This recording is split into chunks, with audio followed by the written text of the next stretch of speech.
एक बड़ी कंपनी में ऊंचे पद पर होने के चलते मुझ पर काम की जिम्मेदारियां इतनी ज्यादा थी कि कब सुबह से शाम और शाम से रात हो जाती है, इसका हिसाब रखने की फुर्सत नहीं मिलती। एक बार मुझको अपने काम के सिलसिले में दिल्ली से बंगलोर जाना था। उस दिन बहुत ज़्यादा बारिश हो रही थी।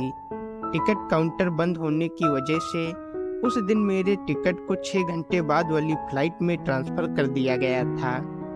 मेरा उसी दिन बंगलौर पहुंचना बहुत ज़रूरी था। कोई और ऑप्शन मौजूद न होने की वजह से मैं वहीं इंतज़ार करने लगा। बारिश इतनी तेज़ थी कि कहीं बाहर भी नहीं जा सकता था, तो मैं अपने आईपैड पर किताब पढ़ने लगा। अभी 5 मिनट ही बीते होंगे कि एक लड़की मेन गेट से भागती हुई आई और सीधा टिकट काउंटर पर आकर रुकी। उसकी सांसें बहुत जोरों से चल रही थी। उसे देखकर लग रहा था कि वह बहुत दूर से भागती हुई आ रही है, शायद बारिश से बचने के लिए।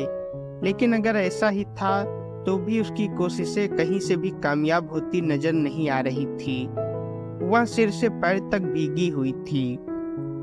यूं तो देखने में वह बहुत खूबसूरत नहीं थी, लेकिन उसके बाल कमर से 2 इंच नीचे तक पहुंच रहे थे और बड़ी बड़ी आंखें उसके सांवले रंग को संवारते हुए उसकी शख्सियत को आकर्षण बना रही थी।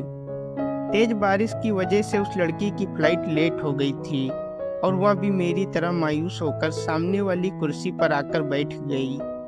मैं कब किताब छोड़ उसे पढ़ने लगा था, इसका एहसास मुझे तब हुआ जब मेरे मोबाइल फोन की घंटी बजी। ठीक उसी वक्त उसने मेरी तरफ देखा और तब तक मैं भी उसे ही देख रहा था। उसके चेहरे पर कोई भाव नहीं था। मैं सकपका गया और उस पल की नज़रों से बचते हुए फ़ोन को उठा लिया। मैं जल्दी जल्दी फ़ोन पर बात ख़त्म करके उसे देखने लगा। उसने भी मेरी ओर देखा और इशारे में खींचकर पूछा कि क्या बात है। मैंने अपनी हरकत पर शर्मिंदा होते हुए उसे इशारे में ही जवाब दिया कि कुछ नहीं। उसके बाद वह उठकर टहलने लगी। मैंने फिर से अपनी किताब पढ़ने में ध्यान लगाने की कोशिश की, पर न चाहते हुए भी मेरा मन उसको पढ़ना चाहता था। पता नहीं उस लड़की के बारे में जानने की इच्छा हो रही थी। कुछ मिनट ही बीते होंगे कि वह लड़की मेरे पास आई और बोली, सुनिए, क्या आप कुछ देर मेरे बैग का ध्यान रखेंगे? मैं अभी 5 मिनट में चेंज करके वापस आ जाऊंगी। जी जरूर, आप जाइए, मैं ध्यान रख लूँगा, मैंने मुस्कुराते हुए कहा। थैंक यू, सिर्फ 5 मिनट, इससे ज़्यादा टाइम नहीं लूँगी आपका। यह कहकर वह बिना मेरे जवाब का इंतजार किए वॉशरूम की ओर चली गई। 10-15 मिनट बीतने के बाद भी जब वह नहीं आई तो मुझे घबराहट होने लगी थी कि कहीं उसे कुछ हो तो नहीं गया। वैसे वह थोड़ी बेचैन सी लग रही थी। मैं उसे देखने जाने के लिए उठने ही वाला था कि वह मुझे सामने से आती हुई नजर आई। उसे देखकर मेरी जान में जान आई। वह ब्लैक जीन्स और वाइट टॉप में बहुत अच्छी लग रही थी। उसके खुले बाल, जो शायद उसने सुखाने के लिए खोले थे, किसी को भी उसकी तरफ खींचने के लिए काफी थे। वह अपना बैग उठाते हुए फीकी सी हंसी के साथ मुझसे बोली, सॉरी, मुझे कुछ ज़्यादा ही टाइम लग गया। Thank you so much. मैंने उसकी तरफ देखा। उसकी आंखें लाल लग रही थी, जैसे रोने के बाद हो जाती हैं। आंखों की उदासी छिपाने के लिए उसने मेकअप का सहारा लिया था, लेकिन उसकी आंखों पर बेतरतीब से लगा काजल बता रहा था कि उसे लगाते वक्त वह अपने आपे में नहीं थी। शायद उस समय भी वह रो रही हो। यह सोचकर पता नहीं क्यों मुझे दर्द हुआ। मैं जानने को और ज़्यादा बेचैन हो गया कि आखिर बात क्या है। कुछ देर बाद देखा तो वह अपने बैग में कुछ ढूंढ रही थी और उसकी आंखों से आंसू बह रहे थे। शायद उसे अपना रुमाल नहीं मिल रहा था। उसके पास जाकर मैंने अपना रुमाल उसके सामने कर दिया। उसने बिना मेरी तरफ देखे मुझसे रुमाल लिया और उसमें अपना चेहरा छिपाकर जोर जोर से रोने लगी। वह कुर्सी पर बैठी थी, मैं उसके सामने खड़ा था। उसे रोते देख जैसे ही मैंने उसके कंधे पर हाथ रखा, वह मुझसे चिपक गई और जोर जोर से रोने लगी। मैंने भी उसे रोने दिया और वे कुछ पल खामोश अफसानों की तरह गुजर गए। कुछ देर बाद जब उसके आंसू थमे तो उसने खुद को मुझसे अलग कर लिया, लेकिन कुछ बोली नहीं। मैंने उसे पानी पीने को दिया, जो उसने बिना किसी झिझक के ले लिया। फिर मैंने हिम्मत करके उससे सवाल किया, अगर आपको बुरा न लगे तो एक सवाल पूछूं? उसने हाँ में अपना सिर हिलाकर अपनी सहमति दे दी। आपकी परेशानी का सबब पूछ सकता हूँ? सब ठीक है ना? मैंने डरते डरते पूछा। सब सोचते हैं कि मैंने गलत किया, पर कोई यह समझने की कोशिश नहीं करता कि मैंने वह क्यों किया। यह कहते कहते उसकी आंखों में फिर से आंसू आ गए। क्या तुम्हें लगता है कि तुमसे गलती हुई?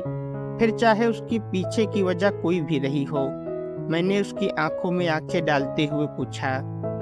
मुझे नहीं पता कि क्या सही है और क्या गलत, बस जो मन में आया वह किया। यह कहकर वह मुझसे अपनी नजरें चुराने लगी। अगर खुद जब समझ न आए तो किसी ऐसे बंदे से बात कर लेनी चाहिए जो आपको नहीं जानता हो, क्योंकि वह आपको बिना जज किए समझाने की कोशिश करेगा। मैंने भी हल्की मुस्कुराहट के साथ कहा, तुम भी यही कहोगे कि मैंने गलत किया? नहीं, मैं यह समझाने की कोशिश करूंगा कि तुमने जो किया वह क्यों किया। मेरा ऐसे कहते ही उसकी नज़रें मेरे चेहरे पर आकर ठहर गईं। उनमें शक तो नहीं था, पर उलझन के बादल जरूर थे कि क्या इस आदमी पर यकीन किया जा सकता है। फिर उसने अपनी नज़रें हटा ली और कुछ पल सोचने के बाद फिर मुझे देखा। मैं समझ गया कि मैंने उसका यकीन जीत लिया है। फिर उसने अपने परेशानी की वजह बताने शुरू की। दरअसल वह एक कंपनी में काम करती थी। वहाँ उसके दो खास दोस्त थे, विकास और राहुल। विकास से वह बहुत प्यार करती थी। तीनों एक साथ बहुत मजे करते, साथ ही आउट स्टेशन ट्रिप पर भी जाते। वे दोनों इसका बहुत ख्याल रखते थे।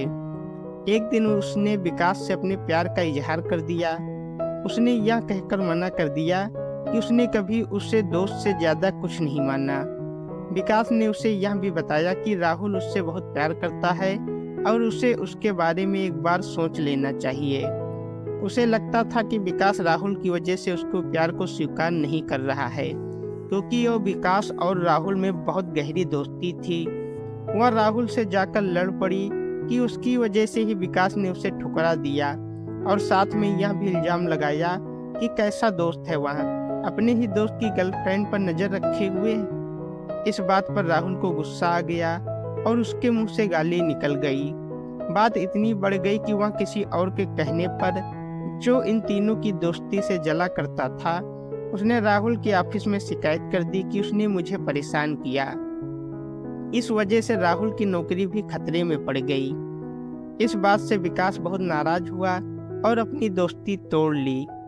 यह बात उससे सही नहीं गई और वह शहर में कुछ दिन दूर चले जाने का मन बना लेती है, जिसकी वजह से वह आज यहाँ है। यह सब बताकर उसने मुझसे पूछा, अब बताओ मैंने क्या गलत किया? गलत तो राहुल और विकास भी नहीं थे। वह थे क्या? मैंने उसके सवाल के बदले सवाल किया। लेकिन विकास मुझसे प्यार करता था। जिस तरह से वह मेरी केयर करता था और हर रात पार्टी के बाद मुझे महफूज घर पहुंचाता था, उससे तो यही लगता था कि वह मेरी तरह प्यार में है। क्या उसने कभी तुमसे कहा कि वह तुमसे प्यार करता है? नहीं। क्या उसने कभी अकेले में तुमसे बाहर चलने को कहा? नहीं। पर उसकी हरकत से मुझे यही लगता था कि वह मुझे प्यार करता है। ऐसा तुम्हें लगता था। वह सिर्फ तुम्हें अच्छा दोस्त समझकर तुम्हारा ख्याल रखता था। मुझे पता था कि तुम भी मुझे ही गलत कहोगे। उसने थोड़ा गुस्से से बोला। नहीं, मैं सिर्फ यही कह रहा हूँ कि अक्सर हमसे भूल हो जाती है यह समझने में कि जिसे हम प्यार कह रहे हैं वो असल में दोस्ती है, क्योंकि प्यार और दोस्ती में ज्यादा फर्क नहीं होता। लेकिन उसकी ना की वजह राहुल भी तो हो सकता है ना? हो सकता है, लेकिन तुमने यह जानने की कोशिश कहाँ की? अच्छा यह बताओ कि तुमने राहुल की शिकायत क्यों की? उसने मुझे गाली दी थी। क्या सिर्फ यही वजह थी? तुमने सिर्फ एक गाली की वजह से अपने दोस्त का करियर दांव पर लगा दिया?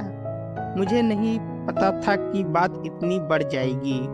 मैं सिर्फ उससे माफी मंगवाना चाहती थी, बस इतनी सी बात थी। मैंने उसकी आंखों में झांक कर पूछा। नहीं, मैं राहुल को हट करके विकास से बदला लेना चाहती थी, क्योंकि उसकी वजह से ही विकास ने मुझे इनकार किया था। क्या तुम सचमुच विकास से प्यार करती हो? मेरे इस सवाल से वह चिढ़ गई और गुस्से में खड़ी हो गई। यह कैसा सवाल है? हाँ, मैं उससे प्यार करती हूँ। तभी तो उसके यह कहने पर कि मैं उसके प्यार के तो क्या दोस्ती के भी लायक नहीं। यह सुनकर मुझे बहुत हर्ट हुआ और मैं घर क्या अपना शहर छोड़कर जा रही हूँ। पर जिस समय तुमने विकास से अपना बदला लेने की सोची, प्यार तो तुम्हारा उसी वक्त खत्म हो गया था। प्यार में सिर्फ प्यार किया जाता है, बदले नहीं लिए जाते। और वह दोनों तो तुम्हारे सबसे अच्छे दोस्त थे। मेरी बात सुनकर वह सोचती हुई फिर से कुर्सी पर बैठ गई। कुछ देर तक तो हम दोनों में से कोई कुछ नहीं बोला। कुछ देर बाद उसने ही चुप्पी तोड़ी और बोली, मुझ में क्या कमी थी जो उसे मुझसे प्यार नहीं हुआ। और यह कहते कहते वह मेरे कंधे पर सिर रखकर रोने लगी। हर बार इनकार करने की वजह किसी कमी का होना नहीं होता। हमारे लाख चाहने पर भी हम खुद को किसी से प्यार करने के लिए मना नहीं सकते। अगर ऐसा होता तो विकास जरूर ऐसा करता। मैंने भी उसके कंधे पर हाथ रखते हुए कहा, सब मुझे बुरा समझते हैं। उसने बच्चे की तरह रोते हुए कहा, नहीं, तुम बुरी नहीं हो, बस टाइम थोड़ा खराब है। तुम अपनी शिकायत वापस क्यों नहीं ले लेती? इससे मेरी ऑफिस में बहुत बदनामी होगी। कोई भी मुझसे बात तक नहीं करेगा। हो सकता है कि ऐसा करने से तुम अपनी दोस्ती को बचा लो। और क्या पता विकास तुमसे सचमुच प्यार करता हो और वह तुम्हें माफ करके अपने प्यार का इजहार कर दे। मैंने उसका मूड ठीक करने के लिए हंसते हुए कहा। यह सुनकर वह हंस पड़ी। बातों ही बातों में वक्त कब गुजर गया पता ही नहीं चला। मेरी फ्लाइट जाने में अभी 2 घंटे बाकी थे और उसकी में 1 घंटा। मैंने उससे कहा, बहुत भूख लगी है, मैं कुछ खाने को लाता हूँ। कहकर मैं वहाँ से चला गया। थोड़ी देर बाद मैं जब वापस आया तो वह वहाँ नहीं थी, लेकिन मेरी सीट पर मेरे बैग के नीचे एक लेटर था जो उसने लिखा था, आज तुमने मुझे दूसरी गलती करने से बचा लिया, नहीं तो मैं सब कुछ छोड़कर चली जाती और फिर कभी कुछ ठीक नहीं हो पाता। अब मुझे पता है कि मुझे क्या करना है। तुम अजनबी नहीं होते तो शायद मैं कभी तुम्हारा बात नहीं सुनती और मुझे अपनी गलती का कभी एहसास नहीं होता। अजनबी ही रहो, इसलिए अपनी पहचान बताए बिना जा रही हूँ। शुक्रिया सही गलत का फर्क समझाने के लिए। जिंदगी ने चाहा तो फिर कभी तुमसे मुलाकात होगी। मैं खत पढ़कर मुस्कुरा दिया। कितना अजीब था यह सब। हमने घंटों बातें की लेकिन एक दूसरे का नाम तक नहीं पूछा। उसने भी मुझे अजनबी को अपने दिल का पूरा हाल बता दिया। बात करते हुए ऐसा कुछ लगा ही नहीं कि हम एक दूसरे को नहीं जानते। और मैं बर्गर खाते हुए यही सोचने लगा कि वह वापस जाकर करेगी क्या।